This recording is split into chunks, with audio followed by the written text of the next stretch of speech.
আসসালামু আলাইকুম। সি প্রোগ্রামের বাংলা ভিডিও টিউটোরিয়ালে আপনাদের সাথে আছে আমি ফাল্গুনী। গত টিউটোরিয়ালগুলোতে আমরা কোডএবের কিছু প্রবলেম সলভ করেছিলাম। তো আজকের টিউটোরিয়ালেও আমরা কোডএবের আরও একটা প্রবলেম সলভ করব। তো আমি শুরু করে দিচ্ছি। আচ্ছা, গত টিউটোরিয়ালগুলোতে আমরা দুইটা প্রবলেম অলরেডি সলভ করে ফেলেছি। এখন 3 নম্বর প্রবলেমটা আজকে আমরা সলভ করবো, দেখি কি আছে এই প্রবলেমটাতে। যেহেতু সামসিং লুপ, তো ধারণা করা যাচ্ছে যে এটাও আমাদের লুপের মাধ্যমেই করতে হবে হয়তোবা। তো তো এখানে ইনপুট ডাটা কি হবে? Input data will contain the total count of pairs to process in the first line and the following lines will contain pair themselves. আচ্ছা আচ্ছা, মেইনলি এখানে যে প্রবলেমটাতে যা বলা হয়েছে যে আমরা প্রথমে একটা সংখ্যা ইনপুট নিব। আমরা যে সংখ্যাটা ইনপুট নিব সেই কয়টা পেয়ার থাকবে আমাদের কাছে। হ্যাঁ, এই যে এখানে যেমন আমাদের প্রথম আমরা যে সংখ্যাটি ইনপুট নেওয়া হচ্ছে সেটা হলো 3। এর জন্য এখানে 3টা পেয়ার আছে। হ্যাঁ, এখানে প্রতিটা যে দুইটা সংখ্যা আছে প্রতিটা পেয়ারে। তো আমাদের যেটা করতে হবে সেটা হচ্ছে এই দুইটা সংখ্যার যোগফল প্রিন্ট করতে হবে।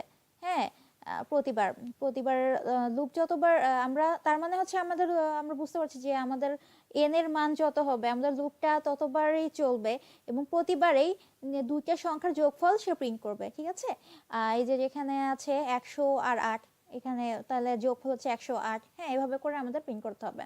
তো চলুন শুরু করা যাক। আচ্ছা, নতুন প্রজেক্ট।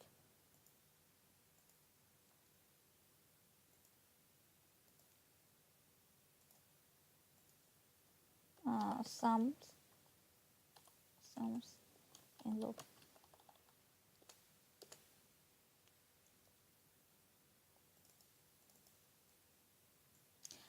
আচ্ছা, তাহলে আমরা বুঝতে পারছি যে আমাদের প্রথমে আসলে কি কাজটা করতে হবে। প্রথমে আমাদের তো একটা সংখ্যা ইনপুট নিতে হবে। আমি কিছু ভেরিয়েবল ডিক্লেয়ার করে নিচ্ছি। n নিব হচ্ছে আমরা যে সংখ্যাটা, যে কয়টা পেয়ার থাকবে সেই সংখ্যাটা আমরা নিব। i হচ্ছে কাউন্টার। আর আমাদের তার মানে প্রতিবার লুপে মানে এক লুপ প্রতিবারই লুপে দুইটা সংখ্যা করে ইনপুট নিবে। হ্যাঁ, এই জন্য আমি দুইটা ভেরিয়েবল নিয়ে নিচ্ছি, নাম 1 এবং নাম 2। আর নাম 2 আর হচ্ছে দুইটার যোগফল বের করার জন্য সাম। ওকে, আর তাহলে প্রথমে আমি ইনপুট নিয়ে নিই scanf পার্সেন্টে। প্রথমে ইনপুট নিচ্ছি যেই কয়টা পেয়ার থাকবে সেই সংখ্যাটা। ওকে, তার মানে আমাদের লুপটা চলবে n সংখ্যক বার। আমরা জানি i = 0, i n, i++।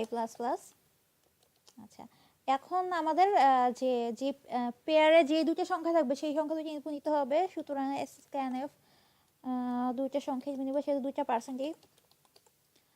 আর নাম এম্পারসেন্ট নাম 1 এম্পারসেন্ট নাম 2। আচ্ছা, এখন তার মানে আমাদের এটা সাম ইকুয়াল টু কি হবে? সাম ইকুয়াল টু হচ্ছে নাম 1 প্লাস নাম 2। আচ্ছা, তো আমরা গত টিউটোরিয়ালে যেটা দেখেছিলাম যে আমাদের অনেকগুলো সংখ্যা আমরা ইনপুট নিয়েছিলাম এবং সেই সংখ্যাগুলোর যোগফল অর্থাৎ ফাইনাল রেজাল্ট যেটা হচ্ছে সেটা আমরা প্রিন্ট করে দেখাচ্ছিলাম, যে কারণে আমাদের প্রিন্টএফটা আমরা ফর লুপের বাইরে লিখেছিলাম। ওকে, তো এখানে কি করতে হবে যে এখানে আমরা দেখতে পাচ্ছি যে আমাদের প্রতিবার কিন্তু প্রতিটা রেজাল্ট প্রিন্ট করতে হবে, যে এই দুইটা সংখ্যার রেজাল্ট আলাদা প্রিন্ট হবে, এই দুইটা সংখ্যার রেজাল্ট আলাদা প্রিন্ট হবে। সো এবার আমাদের কি করতে হবে যে এখানে আমাদের প্রিন্টএফটা অবশ্যই তাহলে ফর লুপের ভিতরে লিখতে হবে। ওকে, তাহলে আমি ফর লুপের ভিতরে এটা প্রিন্ট করছি অ্যান্সারটা পার্সেন্ট। আর এখানে দিলাম সাম। আচ্ছা, আমি নিউ লাইন দিয়ে দিই দুই পাশেই। আচ্ছা, এখন আমরা রান করে দেখি।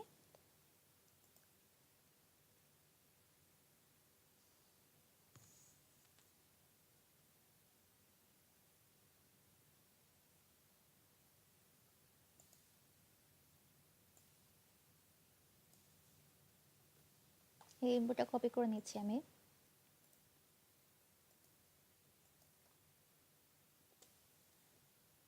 অ্যান্সারগুলো ঠিক আছে।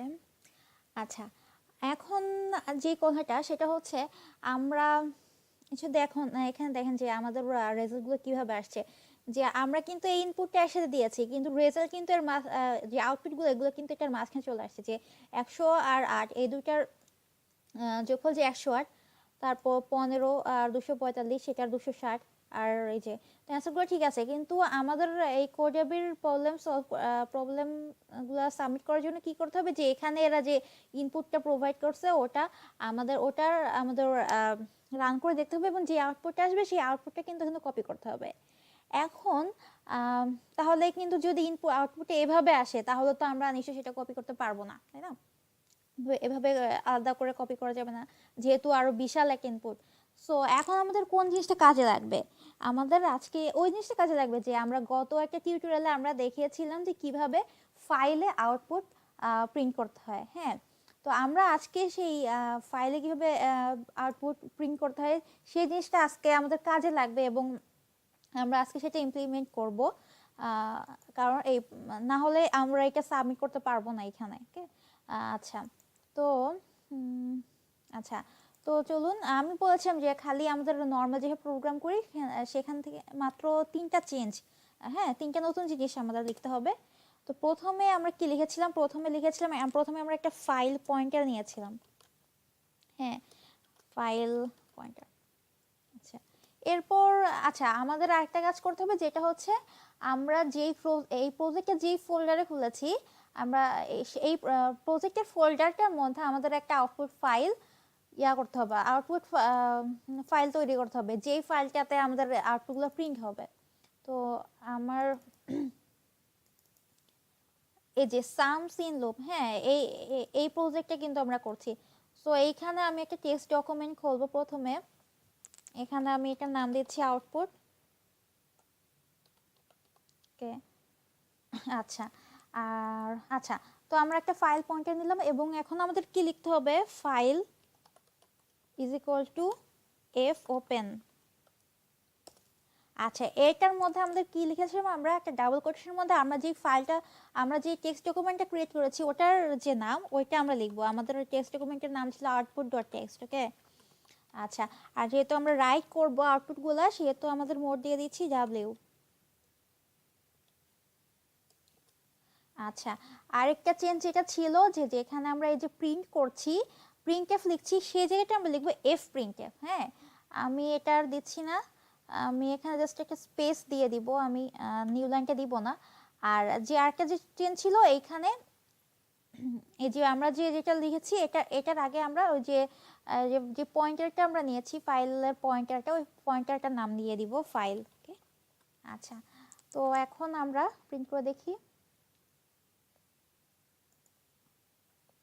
আমরা এই ইনপুটটা আরেকবার কপি করছি।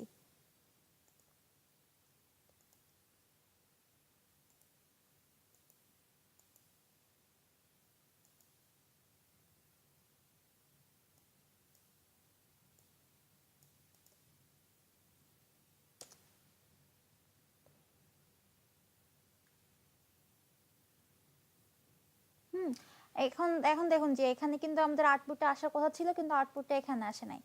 আমাদের আউটপুটটা রাইট হবে হচ্ছে আমাদের ওই যে আউটপুট ফাইলটার মধ্যে, দেখে আসছে কিনা। যে আমাদের সুন্দরভাবে কিন্তু এই রেজাল্টটা চলে আসছে এখানে।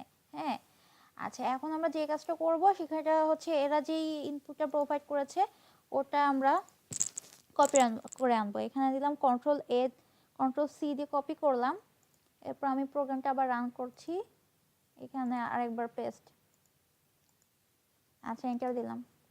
আচ্ছা, এখন এই যে আমরা আউটপুট পাবো এখানে, আমি এখানে কন্ট্রোল-A কন্ট্রোল-C দিয়ে কপি করে নিচ্ছি আর এখানে পেস্ট করলাম।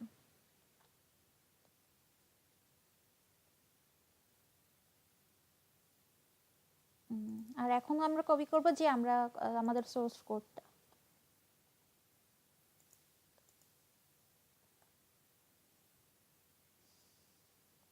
আচ্ছা, আমরা সাবমিট দিচ্ছি এখন। Your answer is correct. হ্যাঁ, আমাদের অ্যান্সারটা কারেক্ট হয়েছে এবং আমাদের প্রোফাইলে আরও কিছু পয়েন্ট যোগ হয়েছে। প্রোফাইল দেখে আসি, টাস্ক সলভ 3 এখানে লিস্টে আছে। আচ্ছা, তো আজকে তো আমরা আরও একটা প্রবলেম সলভ করে ফেললাম। তো নেক্সটে আরও কোনো প্রবলেম সলভ নিয়ে আসবো, অথবা অন্য কোনো নতুন টপিক নিয়ে আসবো, নতুন টিউটোরিয়াল নিয়ে। তো আজকের টিউটোরিয়াল এই পর্যন্তই, দেখা হবে পরবর্তী টিউটোরিয়ালে। আল্লাহ হাফেজ।